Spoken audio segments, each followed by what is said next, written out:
So praise the Lord. Magandang umaga po muli. Ang ating pong pag-aaralan sa umagang ito ay pinamagatan kong The Attitude of the Heart.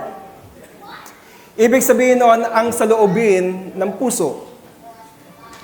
Ready ka na ba? Praise God. Alam nyo, ang magandang balita, ang Diyos ay hindi ka binabago yung panlabas mo. Alam nyo, ang unang binabago ng Diyos sa atin, ang ating puso. Amen? Ngayon, pag-aralan natin ano muna ang puso. Sa science, ang puso, ito yung tinatawag na pump. No? Siya yung nagpa-pump ng blood throughout the body. Tama? Siya yung nagdi-deliver ng oxygen and nutrient at siya talaga nagbibigay ng buhay. If I'm going to remove your heart right now, ay siguro ilang segundo lang mamamatay ka. Kasi mawawalan ng oxygen sa iyong katawan. So, yun po ang trabaho ng heart kung sa science natin pag-uusapan. Pero pagka kayo po nakakarinig sa Bible, talking about the heart, hindi po siya yung tinatawag na literal heart. Ang heart na sinasabi sa Bible ay, ito yung nagre-represent ng yung feelings, ng iyong damdamin, o yung tinatawag na iyong pag-iisip. Kung ano naman yung iniisip mo, o yung will ng sarili mo, yung will mo.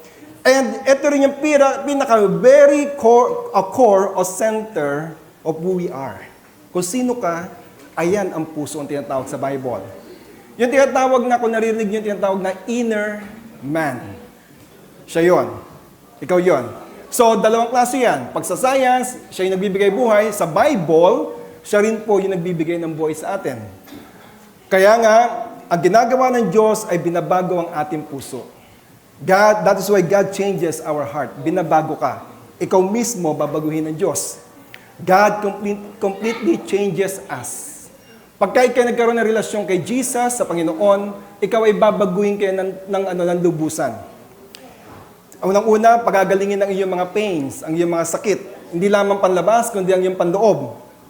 Pagka inalaw mo na ang kanyang pag-ibig at ang kanyang power ay i-restore ang puso mo.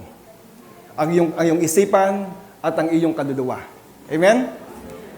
Pangalawa, kaya binabago ng Diyos ang ating puso para tayo ay mapatawad sa mga kasalanang ginawa natin.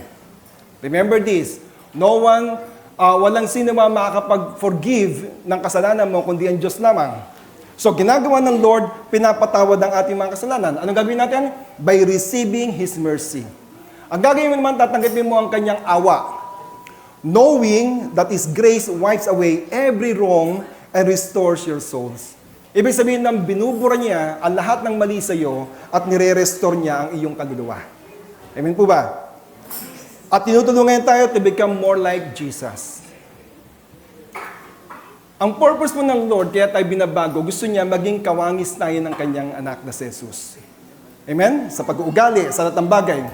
By following His ways, pagsunod sa kanyang mga galaw, embrace His teachings. Pagka yung mga narinig yung mga word of God, mga teachings, ini-embrace natin yan.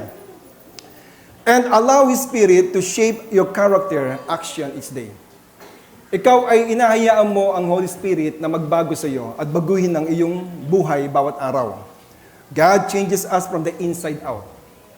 Babaguhin ka ng Lord simula sa loob, palabas. Amen? Ang physical na anyo, o physical na action, ay minsan po ay nakakabulag. Tama? Remember the story of David when he was appointed by Prophet Samuel to become a king. Anong ginawa ni Prophet Samuel? Nagpunta siya sa family ni Jesse, doon sa may angkan nila David.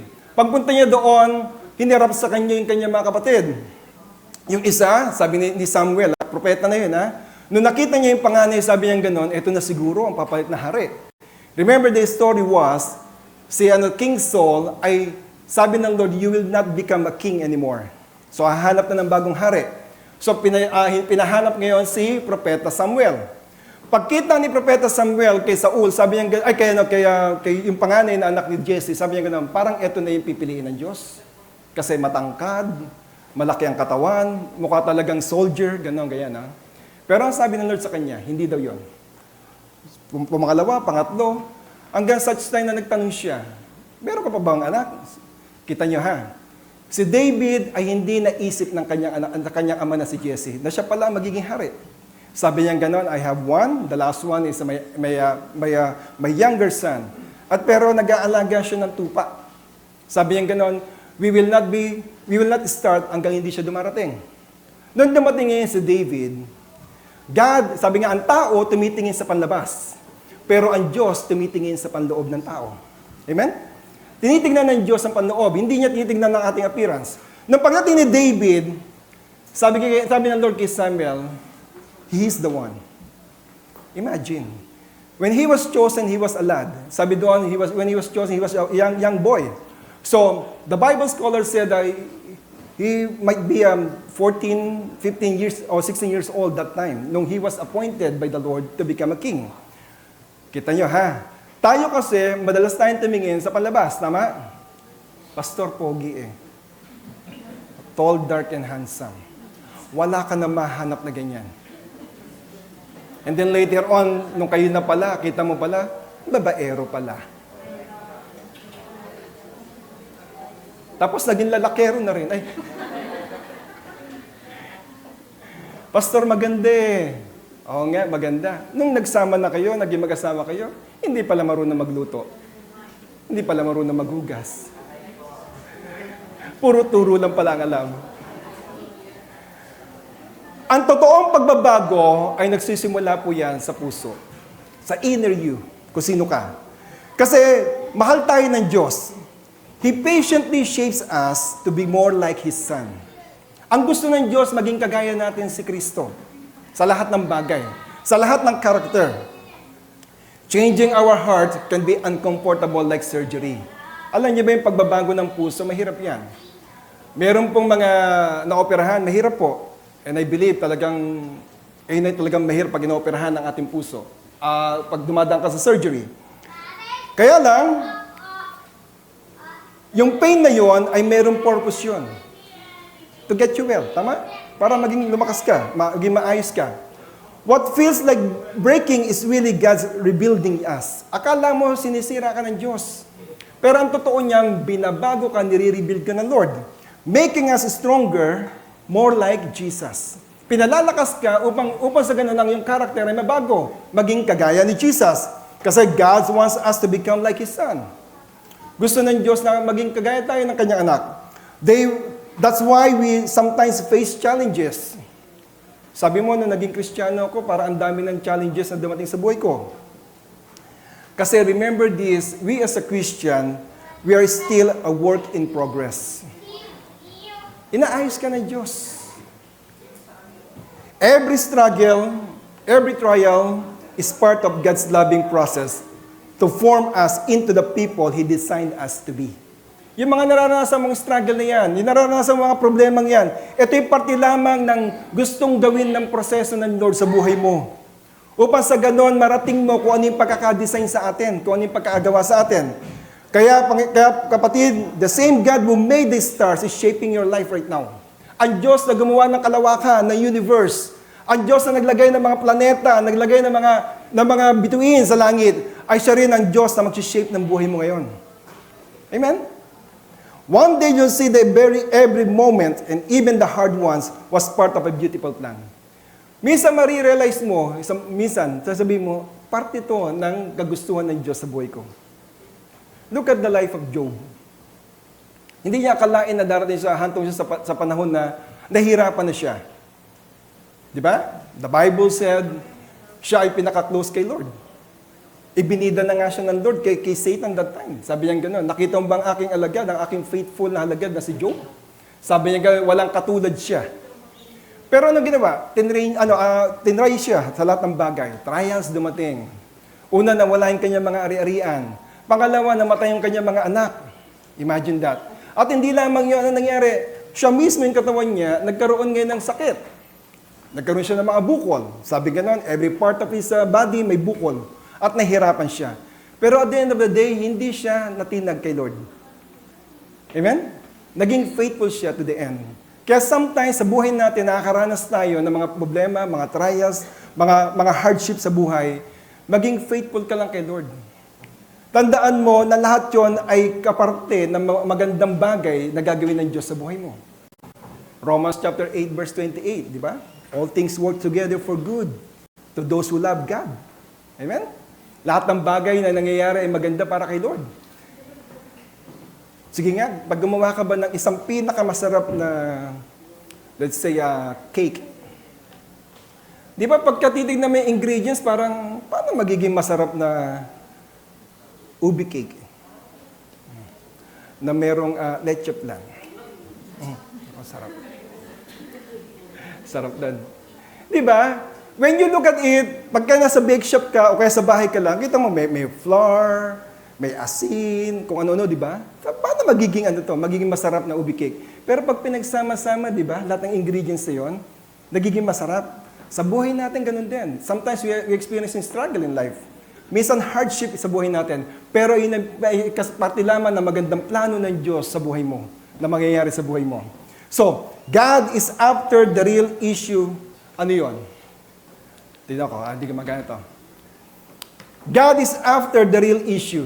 Ano yung real issue? Our hearts. Pakinan lang sa taas, please.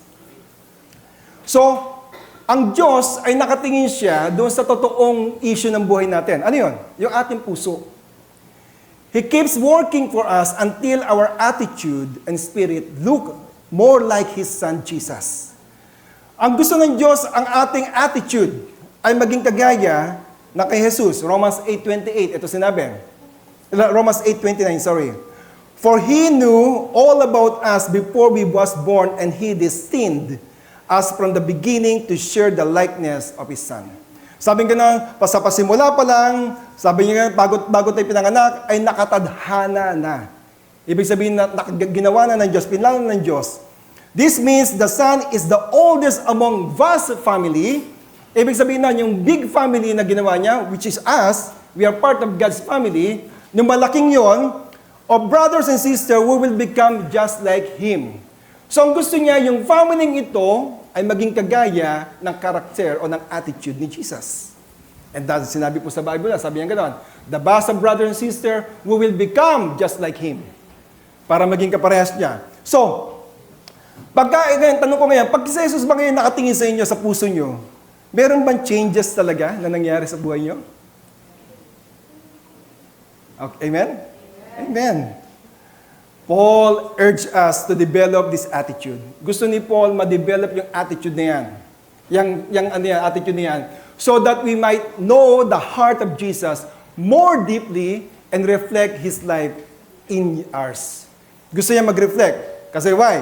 Philippians chapter 2 verse 5, ito sinabi, your attitude should be the same as that of Christ Jesus.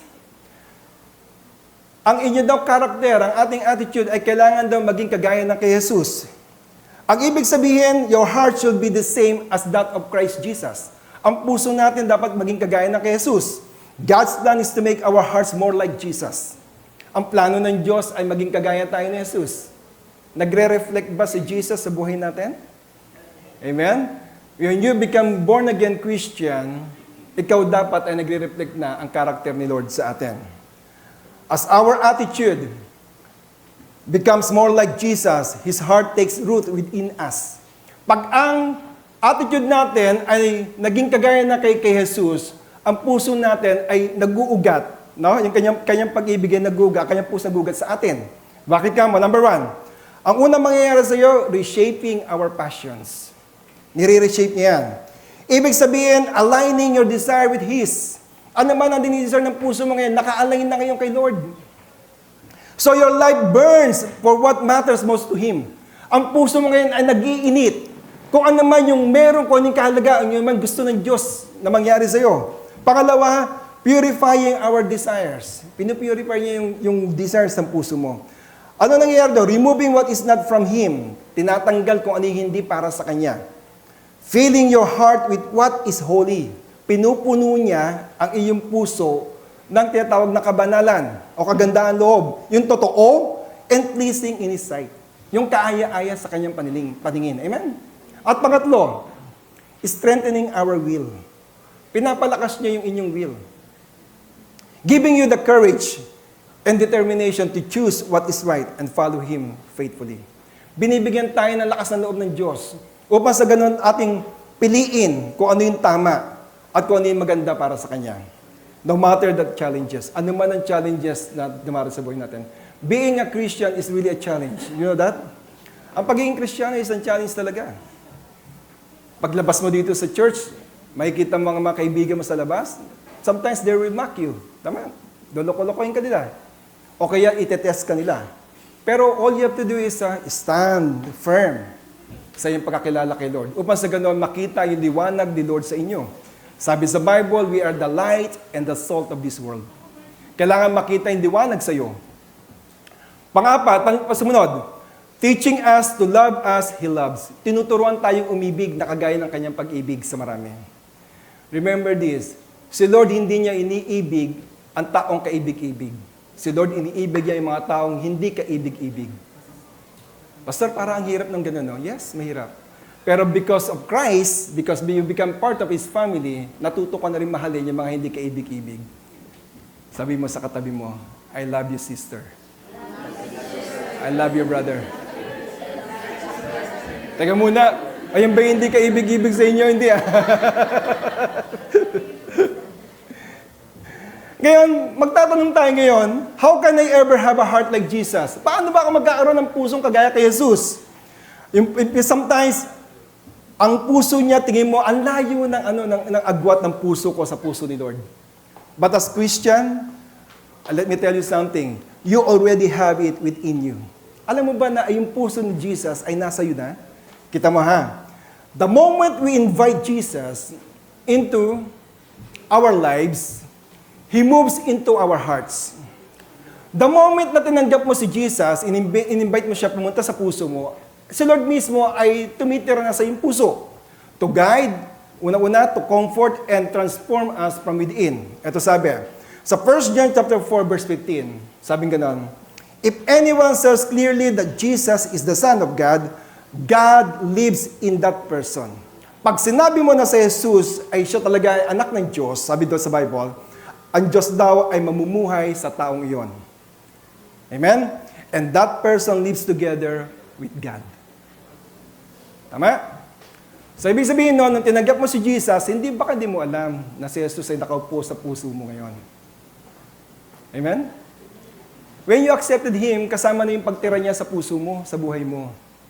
Kaya, ikaw ngayon, ay hindi mo pwedeng sabihin na ang layo ng puso ni Jesus sa akin, because Jesus is righteous, si Jesus ay banal, ako ay makasalanan, pero nung tinanggap mo siya, nanirahan na siya sa puso mo. Ang lapit, kapatid. Sabihin mo nga, lagay mo yung kamay mo sa puso mo, sabi mo, thank you Lord. At nandiyan ka sa puso ko ngayon.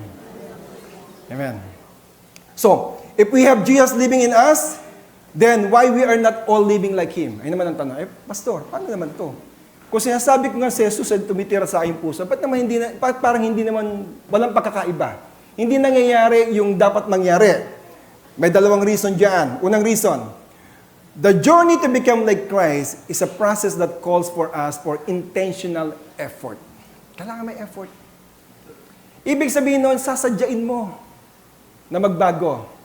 Intentional effort and heart willing to follow Him. At yung puso talaga na merong puso na gustong sumunod kay Lord. The journey to become like Christ is a deliberate. Ibig sabihin nun, sinasadya. Sasadyain mo ngayon yung pagbabago. Hindi pa pwedeng sabihin mo ikay nagbago pero wala kang ginagawang pagbabago. Amen? Hindi pa pwedeng sabihin na kaya ko to pero wala kang ginagawa. Alam niyo ba yung istorya ni Joseph? Si Joseph the Dreamer was a handsome guy, sabi sa Bible. And then one time, he works with Potiphar. Nung nandoon siya, nagustuhan siya ng asawa ng kanyang boss. Nagustuhan siya. Araw-araw, inaano siya. Ang tawag dito? Tinutokso siya, di ba? Araw-araw yun, no? Pero pinipigilan niya yung sarili niya. One day, na-corner siya. Sabi sa Bible, sa Book of Genesis, nakahubad daw siyang tumakbo. Naiwan yung kanyang damit. Kita mo ha? Intentional, kailangan, iwasan mo.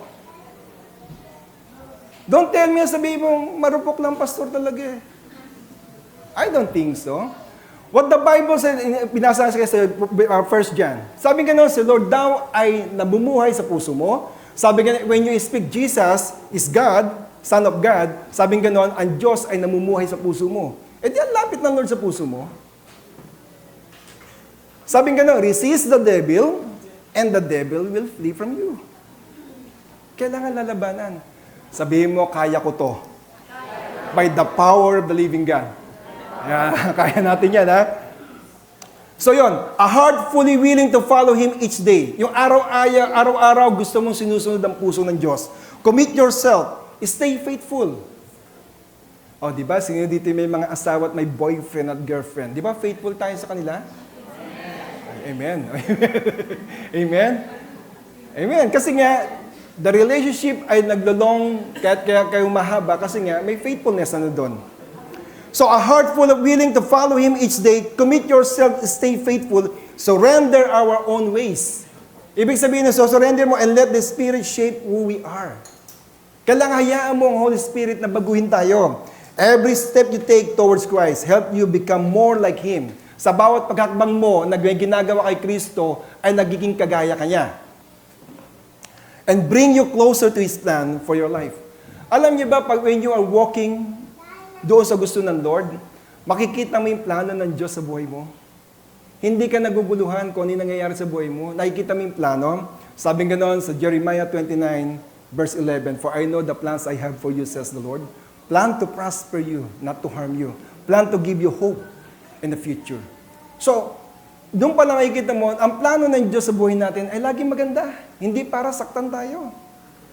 So, all we have to do ay lumakad doon sa Kanyang will upang sa gano'n malaman natin yung plano talaga ng Lord. Did you know that lahat ng blessing na re-receive mo, hindi blessing sometimes? Kasi if it is to hinder you from serving the Lord or hinder you from attending mga gawain ng Lord, it is not from God.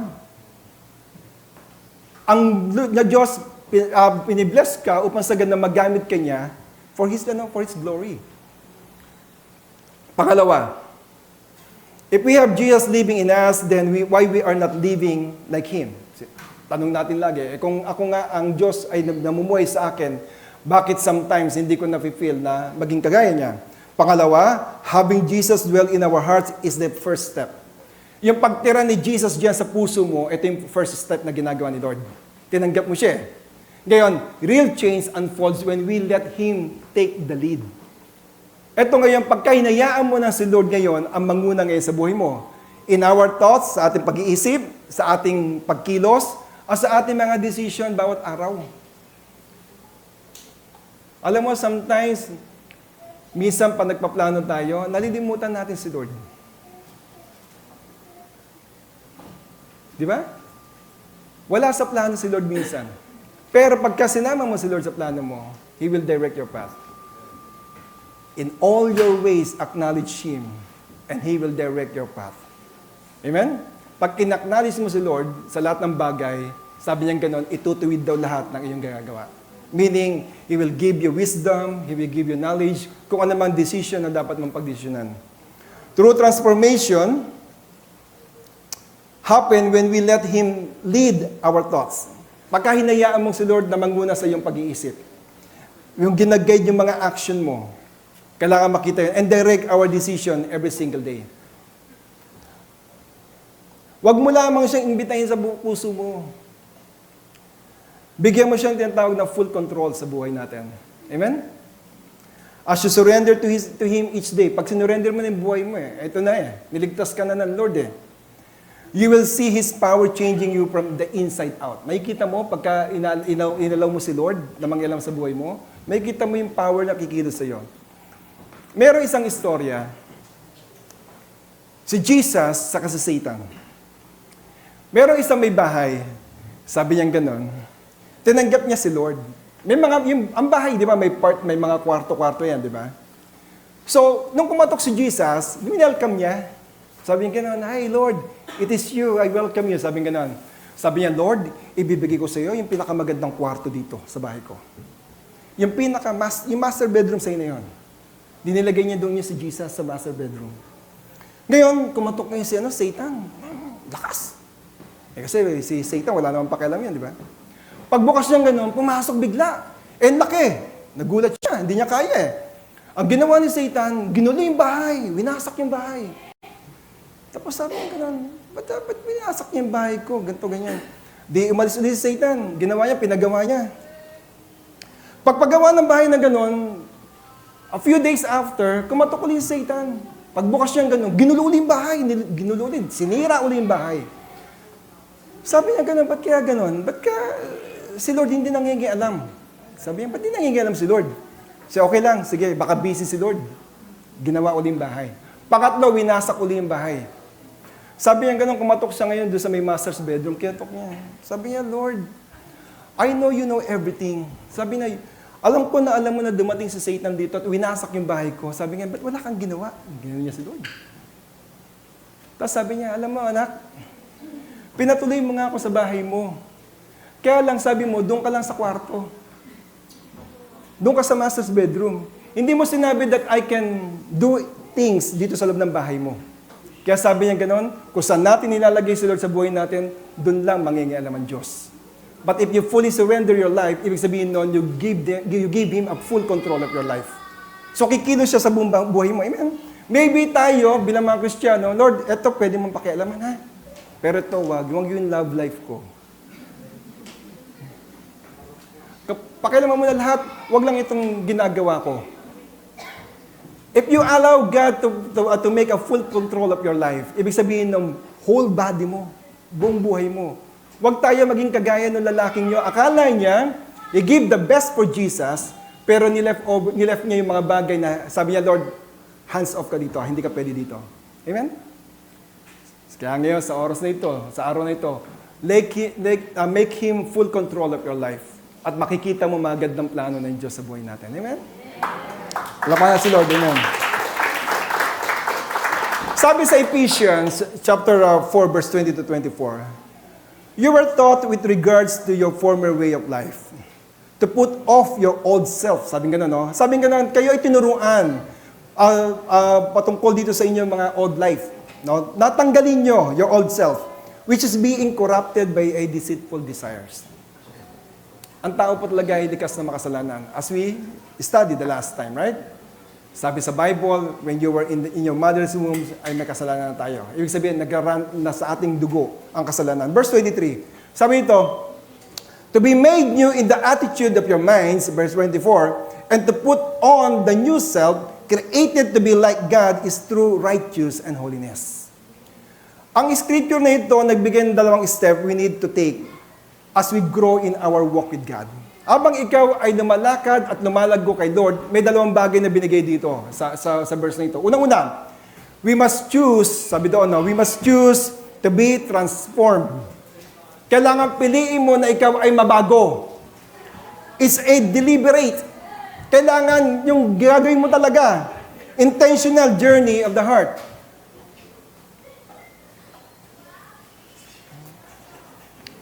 Ang ibig sabihin ng pag binuksan natin yung puso natin kay Lord, hayaan mong si Lord ay magtrabaho o gumawa sa buhay natin. Amen?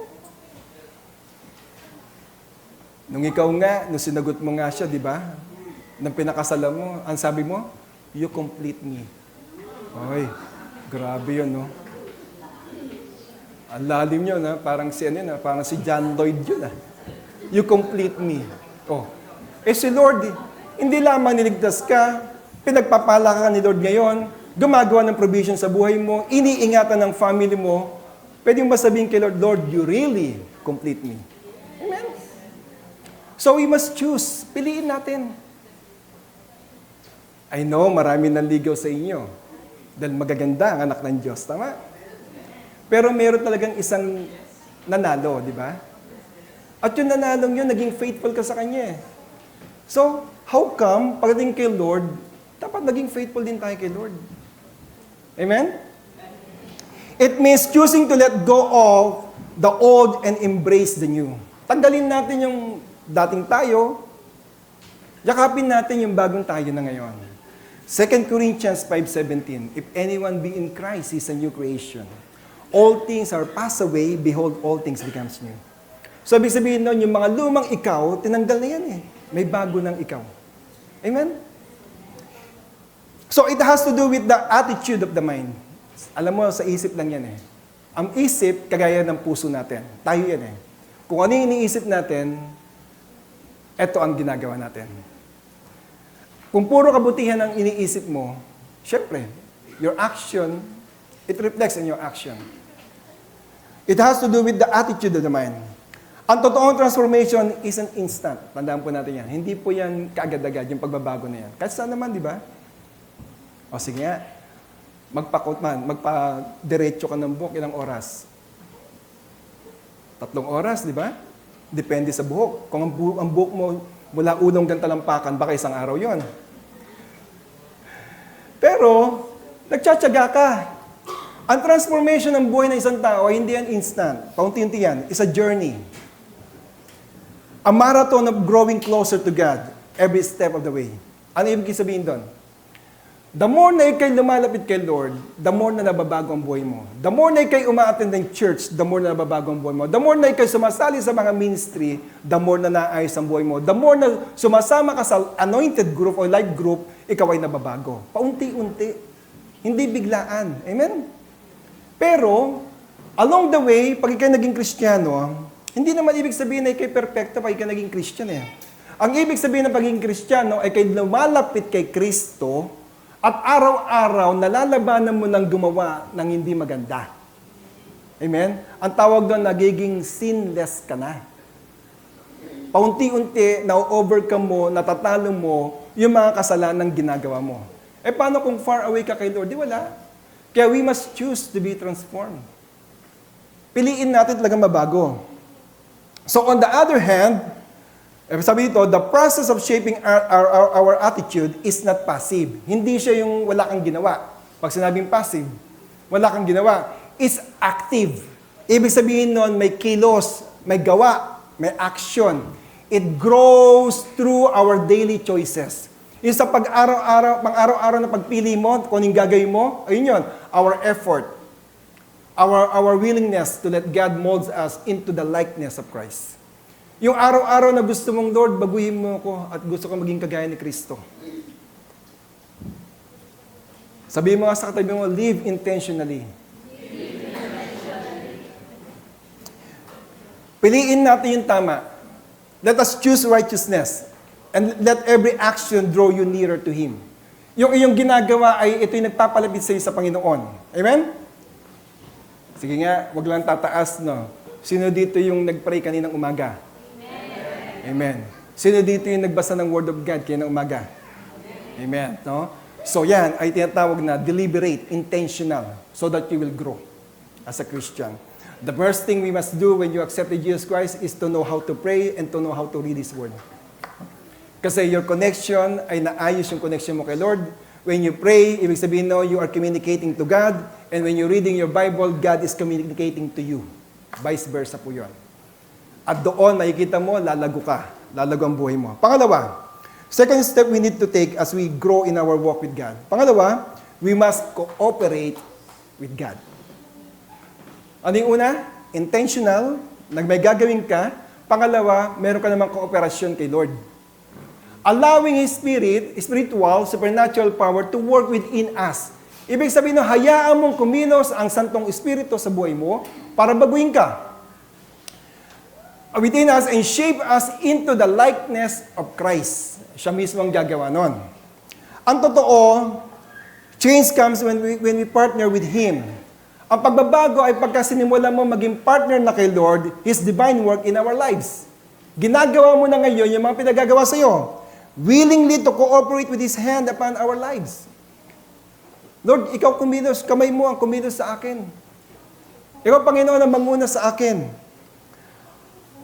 Dapat our dependence on Jesus through the Holy Spirit, pamamagitan ng Santong Espiritu, is what give us strength, direction, and life.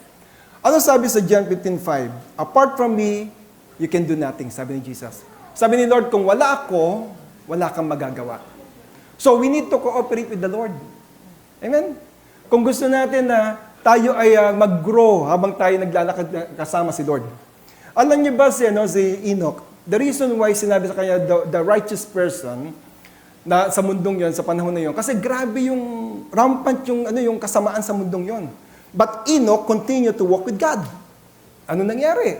Dahil sa sobrang kabanalan niya, kinuha siya ng Diyos. Hindi siya nakita. Kaya?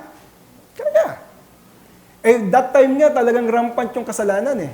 Pero Enoch stay to walk with the Lord.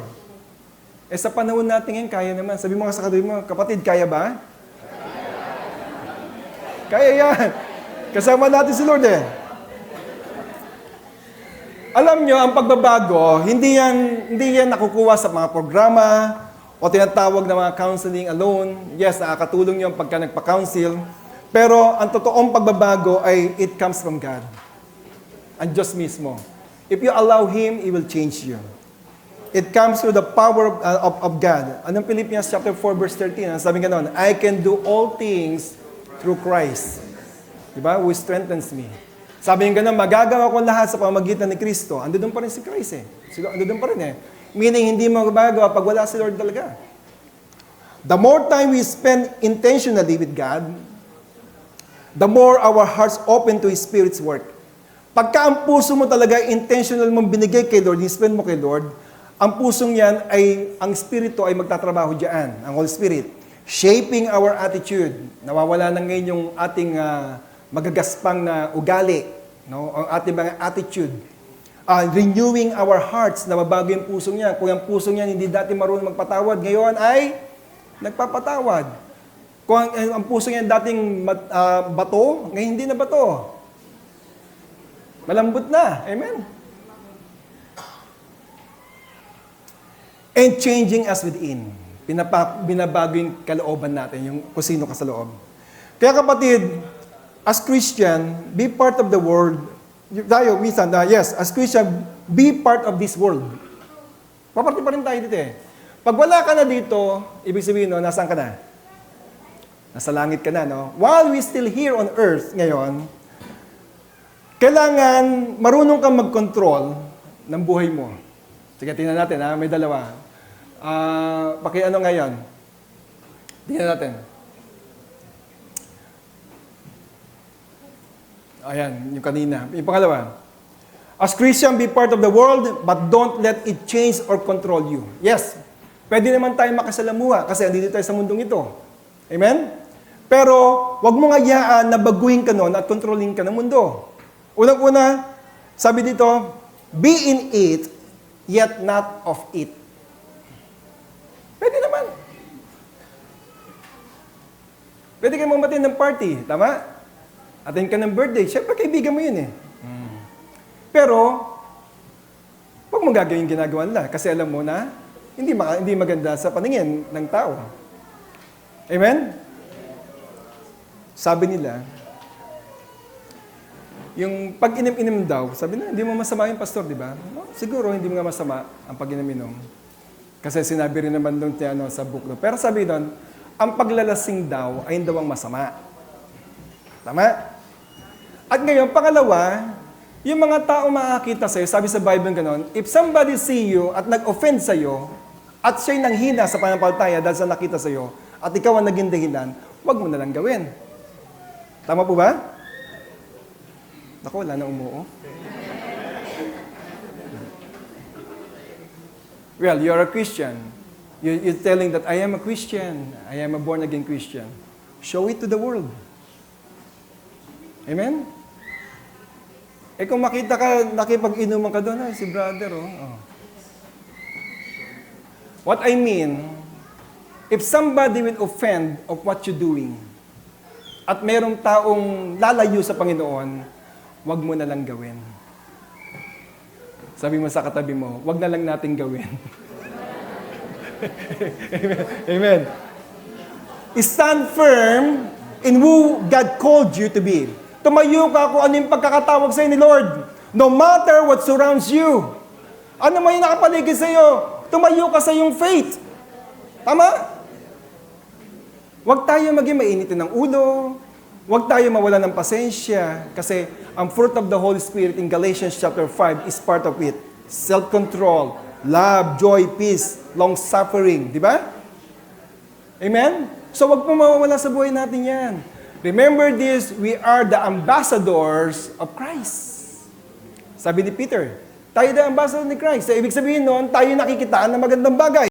Pangalawa, let God guide you so that as you live your life, you stay firm in His way. Hayaan mong i-guide ka ng Lord ang buhay mo para ikaw ay maging matatag sa mga paggagawa sa ng Lord.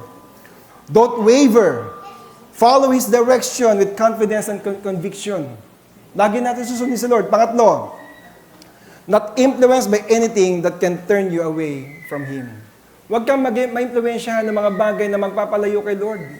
Amen? Amen po ba? Amen. Mahalin natin si Lord. Kasi si Lord talaga ang source ng lahat ng bagay.